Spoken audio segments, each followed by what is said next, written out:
What the Warriors can learn from the playoffs. Plus, winners and losers from the Celtics-Mavericks finals. When he returned home for an off-season break, Warriors guard Brandon Podziemski sat courtside for a Bucks-Pacers first-round game. "I think it's more physical, it's more defensive-oriented in the playoffs," Podziemski said after being named All-Rookie. "Just to see that environment, what the refs were letting go, what they were calling, how you see the All-Stars rise to the top when it matters. It gave me the chills like, this is fun. This is something I want to be a part of." The best lesson is actually playing in the postseason, but watching and observing can be informative too. And the Warriors can learn much more than what Podziemski noted. From a team-building perspective, Dallas showed what a string of shrewd, ambitious moves can do. Teams built around a true, first-team All-NBA superstar like Luka Doncic or Steph Curry are never as far away as they may seem. The Mavericks went 38-44 and missed the playoffs last year. They drafted Derek Lively and traded for P.J. Washington and Daniel Gafford. Voila, they're in the finals. Another takeaway, defense still wins championships. Before the All-Star break, offenses were running out of control. Even the best defenses were routinely surrendering 120 points. The officiating emphases changed in the second half of the season, bringing the game back to equilibrium. Minnesota had the best defense in the league all year. Boston was second. 10 of the top 11 teams in defensive rating made the playoffs. After the trade deadline, Dallas ranked 7th in defensive rating and has leveled up even higher in the postseason. The keys to defense in the modern NBA are rim protection and switchable perimeter defenders. The Warriors have the foundation with Draymond Green and Tracy Jackson-Davis in the front court. Around them and Curry, Golden State needs players who can shoot and defend multiple positions. There's a blueprint, and the Warriors aren't too far off. On the other side of the ball, the Celtics took what the Warriors revolutionized and amped it up. They took 240 more three-pointers than any other team. The Mavericks were second. What if the Warriors, a team with Curry and probably Klay Thompson, took even more triples? Golden State ranked second in three-point makes and third in attempts, so it would only require a slight twist of the dial to shoot more threes. And then there's the secondary scoring element. The Warriors didn't need the playoffs to come to this conclusion, but they desperately need another shot creator next to Curry. The Mavericks have Doncic and Kyrie Irving as two elite playmakers. The Celtics have at least 6 players who can pass, dribble, and shoot. The more dynamic players the Warriors have, the more they can leverage Curry's gravity. When you have a player on Doncic or Curry's level, go for it. The West is stacked but not impenetrable. Take more threes to increase variance. Fortify the defense with athletes. A secondary scorer is a prerequisite. It's all easier said than done, but the Warriors should be taking notes. Warriors expected to relent on Klay Thompson, offer him new DEA. The future of the Golden State Warriors is murky, and Klay Thompson's impending free agency represents perhaps the muddiest waters of all those the franchise must navigate in the coming months. Anthony Slater of The Athletic reported on Friday, May 31st, that the Warriors would like to bring Thompson back. However, there has been no urgency surrounding the matter, which has cast doubt on his return to the club. The Warriors maintain a desire to retain Thompson at the right price once other aspects of their roster retool get clarified, Slater wrote. But they haven't exactly been beating down his door to work out the framework for an extension, which can be signed at any time. In turn, the 34-year-old Thompson appears ready to test free agency waters, exploring external options for the first time in his career. Still, there are some in the league who believe that Golden State will ultimately decide splitting up its big three, which have each been a part of 6 NBA Finals appearances and 4 championships, is something it can't stomach. The Warriors may pursue freedom from luxury taxes, which may mean letting Thompson go, Eric Pincus of Bleacher Report wrote Friday. Some in the league think Golden State will ultimately relent and keep the core of Stephen Curry, Draymond Green, and Thompson together through 2026 to 27. As Pincus pointed out, Thompson had what was, by his standards, a poor season. However, he still averaged nearly 18 points per game and shot almost 39% from behind the three-point line, per Basketball Reference. Those numbers fall short of all-star status, but Thompson remains a high-level shooter and floor spacer, as well as a legitimate offensive threat who has made a scores of big shots in the most pressurized of moments. Several young playoff teams could use the offense that Thompson brings to the table.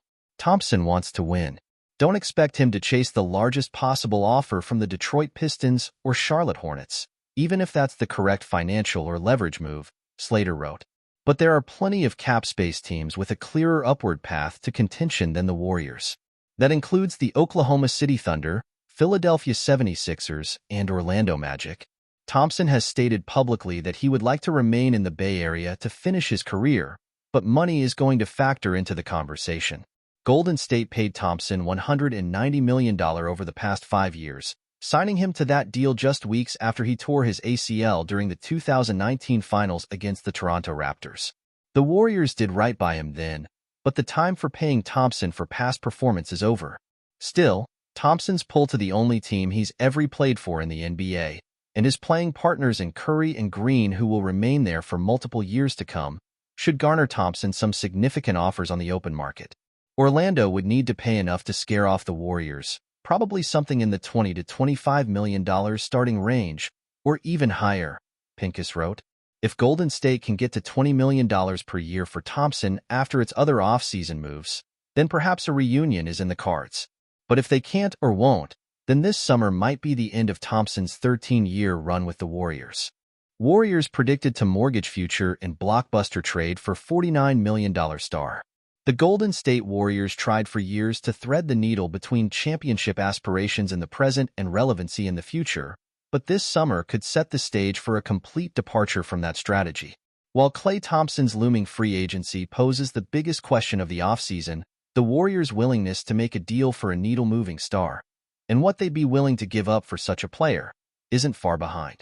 Zach Buckley of Bleacher Report predicted on Saturday, June 1st, that the Dubs are willing to pony up for a difference maker and that the move will come in the form of a trade with the Miami Heat for Jimmy Butler.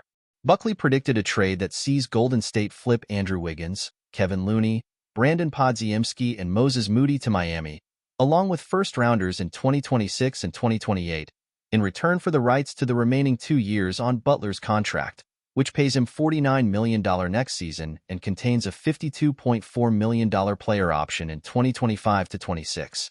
Before digging into the nuts and bolts of this blockbuster, let's start with a caveat. The Warriors can't currently put this offer on the table, as they're perched above the second apron. Ducking beneath is doable, though, since Chris Paul's $30 million salary is non-guaranteed, and Klay Thompson is trending toward becoming an unrestricted free agent. If Golden State pictured Butler as its missing piece, though, those are all simple concessions to make. And the Warriors absolutely could feel that way, seeing as how Butler has done more with arguably less in South Beach than he'd have in Northern California. He wouldn't make them any younger, obviously, but his tenacity, shot creation, ability to get to the line, and defensive versatility would all be helpful to have. Podziemski and Moody are both former first-round picks who displayed promising career arcs with their play last season. While getting off of Wiggins' contract would be a boon for Golden State, the team would unquestionably be mortgaging its future by including 2 future first-round selections alongside the player package that Buckley suggests. The team would still retain Jonathan Kuminga, perhaps the player with the highest ceiling among its young core, as well as Tracy Jackson-Davis, who surpassed Looney during his rookie season and is a fitting long-term replacement at center.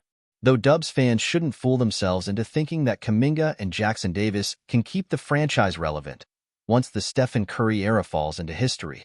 A deal like the one proposed for Butler is about maximizing that era in its final stages with another 2 or 3 good shots at a 5th NBA title before ushering in a multi-year rebuilding phase. That appears now to be the Warriors' clear priority, based on reporting from Anthony Slater of The Athletic last week. If the Heat shop Jimmy Butler, I would expect the Warriors to enter the conversation to at least some degree, Slater wrote on May 30th. All of this, of course, comes down to whether the Heat are willing to deal Butler. Team president Pat Riley recently indicated that was not something he would consider, but there is some clear writing on the wall if Miami isn't interested in offering Butler the 2-year, $113 million extension for which he is eligible this summer. The reasons the Heat wouldn't are Butler's age and injury issues. He is 34 years old and has played in more than 60 regular season games, just once across 5 seasons in South Florida. A knee injury he sustained during the NBA play-in tournament this spring also cost him the entirety of the Heat's brief playoff run. Those are the same issues that should concern a team like the Warriors, who would almost certainly extend Butler upon acquisition via trade, thereby making a multi-year investment in him as a third star alongside Curry and Draymond Green, both of whom are also in their mid-30s.